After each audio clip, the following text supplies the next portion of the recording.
know that this is not TMI. You're not alone here, and these small daily changes can just really make a big difference.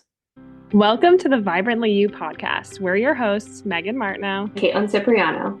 In this podcast, we talk about fitness and nutrition on your motherhood journey. Whether you're trying to conceive, pregnant, postpartum, or beyond, you're welcome here. Nothing is off limits, and our goal is to support you in this important season of life so that you can feel vibrantly you. As a reminder, this information is not medical advice. Please see the show notes for more details. Welcome back to the Vibrantly You podcast. I'm Caitlin, your go-to perinatal nutritionist, and I'm here with my co-host Meg, a perinatal fitness expert. Today, we're tackling a super common but not super fun topic, constipation during pregnancy. Yes, I feel like you should know at this point, there is no TMI. We go there with all the uncomfortable topics. So if you are pregnant and you're struggling to stay regular, know that you are not alone. This is very common due to hormone shifts, iron supplements, which are also included in prenatal vitamins, typically a growing uterus. And so many other things can just slow down digestion. But the good news is that there are simple evidence-based strategies that can help get things moving for you. Yeah, exactly. Again, I think sometimes during pregnancy, it can feel like you have so much working against you.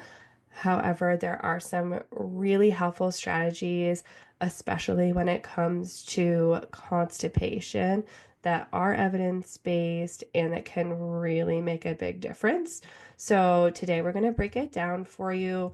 We're going to talk about the three F's: fluid intake, fiber, and healthy fats, some movement tips, and things like a squatty potty that can just make a really big difference.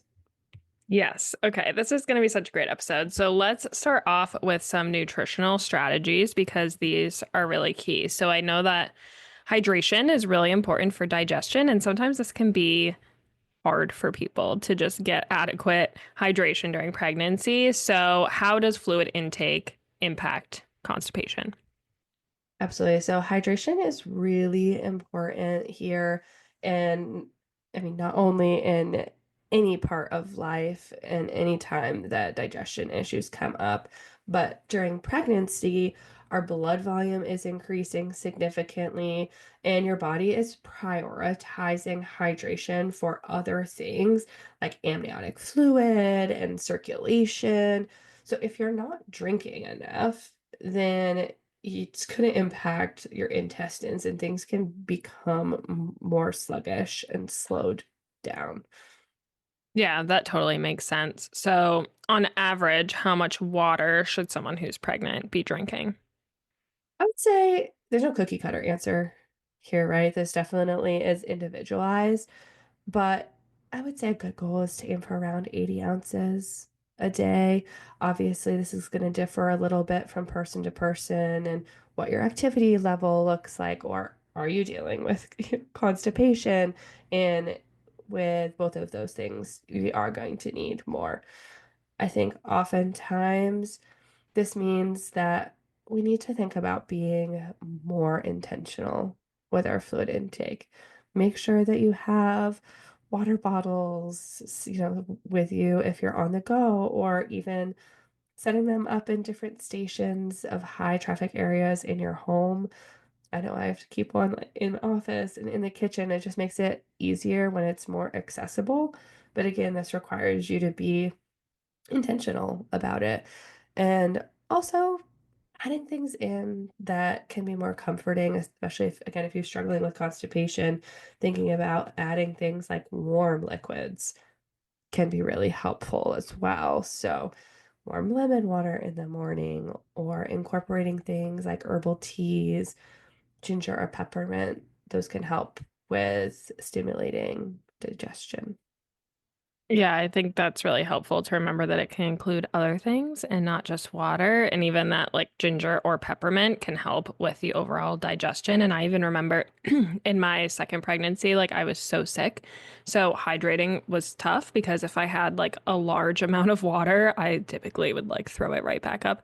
So even just like having that water bottle with me and just taking little sips here and there so that things like added up was really helpful. So, That is great for hydration. Next up is fiber. So we know that fiber is really important, but how important is it for pregnancy? Again, how does it impact constipation? Absolutely. So again, when we think about fiber, there's actually two kinds of fiber, and they each have unique roles when it comes to digestion. And again, constipation during pregnancy is more prevalent because there are other things growing on, right? You are growing a whole other human. And as things progress along, you have less space, your organs are getting squished, digestion is slowing down. So this can be a very real issue for a lot of women. Again, particularly as we get closer and closer to like the end of that third trimester when having a baby. So fiber can play a really important role in assisting our digestive system. So again, there's two kinds of fiber. One is soluble fiber, and this is found in things like oats, chia seeds, beans, apples. And this is the type of fiber that helps with softening your stool. So Okay. soluble, softening, softening. So, and then secondly, there's insoluble fiber. And this is the kind of fiber that we find in our leafy greens, whole grains, nuts. And this kind of fiber is what actually helps to create that bulk and keep the stool passing through your digestive tract. So we need both. They're both helpful, and they both have unique roles when it comes to our digestive system. Most women during pregnancy should try to aim for around 25 grams of fiber daily, which I think sometimes feels like a lot. And thinking about breaking it down per meal can be really helpful. If you're doing around 5 meals, your three main and two snacks, thinking, okay, if I can get around 5 to 7 grams in each meal and thinking about it that way, I think that can be really helpful. Generally speaking, most of your like fruits and vegetables are going to have 1 to 2 grams of fiber per serving. And then some of those other things like oats, whole grains, beans have a little bit more, maybe 2 to 3 grams per serving, I would say on average. So they do add up. And just making sure that, again, like the water, if you're dealing with constipation, this is something that you just need to be intentional with so that you can help. And I know this is something I didn't think about in my first pregnancy that much. And I definitely dealt with constipation in that second half. And my second pregnancy, I was much more intentional about it because it was not fun and it was uncomfortable into the end of my pregnancy. And even during my like labor was constipated. It causes issues that are not fun. And so again, it's just one of those things that if we can be intentional about it, we don't need to rely on things like laxatives during pregnancy. Last thing I will say is that don't go jumping with like not paying any attention to this to, oh my gosh, I need all the fiber, because increasing it too quickly without enough fluids and just in general can end up backfiring on you and making constipation worse. Yeah, I definitely remember you telling me that because I definitely had terrible constipation in my second pregnancy to the point where I literally like texted my husband and I'm like, reason 573 for me to not get pregnant again. I hate being constipated. It's like screenshot these. I hate this. It was terrible. It's just such an awful feeling, especially when you already have, a baby growing in your belly taking up space and then you're just like, oh my gosh, like this is terrible. I just feel like there's so much going on. But I do think, yeah, like it can be really easy to jump to like, okay, constipation means more fiber, so let me just go crazy on the fiber. And like you said, that can really backfire, especially if you're not hydrating, because those two go hand in hand. And I love that you mentioned too, like the two different types of fiber, soluble and insoluble, because I also think a lot of people don't even like realize that there's two different kinds. I So, sometimes even forget, like, oh yeah, we really yeah. have two, and again, they just have unique roles. And if you're only focusing on sources that are coming from one, you may not really be helping to assist yourself in eradicating the problem, so to speak. And then we also need that last F, which is our healthy fats. And so the fats are what help lubricate the digestive tract, making it easier for the stool to pass. So we need the fiber to help like create the bulk and help it move through, but we also need that digestive tract to be lubricated and those fluids to help things pass. So it really is a whole system. And again, these like nutritional principles can really just make things easier on you. So, incorporating things like avocados, olive oil, nuts and seeds, fatty fish like salmon are also great choices. You can, again, like keep things super easy, create a salad dressing with olive oil, or, add a handful of almonds into your with your fruit at like a snack time. So these can be simple choices to just add on to what you're already doing. Yeah, I think it's so great to know that all three of these things work together, and you need all three of them to really have healthy digestion and avoid that constipation or help with it. So remembering the three F's, fibers, fluids, and healthy fats. And don't fear the healthy fats because a lot of people do, but they're very important for all the reasons that you mentioned. Absolutely. So, Meg, let's now talk about the movement piece here that can be really helpful with constipation. I know this is your area of expertise, so can you share some things that might be helpful if someone's struggling with this from a movement perspective? Yeah, so one thing that's important to remember is if you are sitting all day or just like being sedentary, that's going to slow down digestion. So gentle movement is one of the best things that you can do. And even if you're not feeling 100%, maybe you're not feeling up for workouts, even just walking can be really helpful, especially walking after a meal because that helps to stimulate the muscles and the digestive tract. And especially if you're doing all these nutritional pieces too in combination with the movement, you should be feeling pretty good. So even just like a 10 to 15-minute walk after eating, just to kind of get that digestion process started, can really make a big difference. I love all of these things because, again, it doesn't require you to overhaul your lifestyle. There are things that if this is causing issues for you, you can just be like, okay, I know what's going on, and now I know what I need to add in and what I can be intentional with. And that 10 to 15-minute walk not only help with constipation, but I just feel like again, when you're pregnant and you have so much going on, it just can be such a good mood booster and make a big difference. Yeah, exactly. And even doing some like gentle things. Again, if you're not really feeling well, your energy is low, just doing some mobility work, even like deep squats.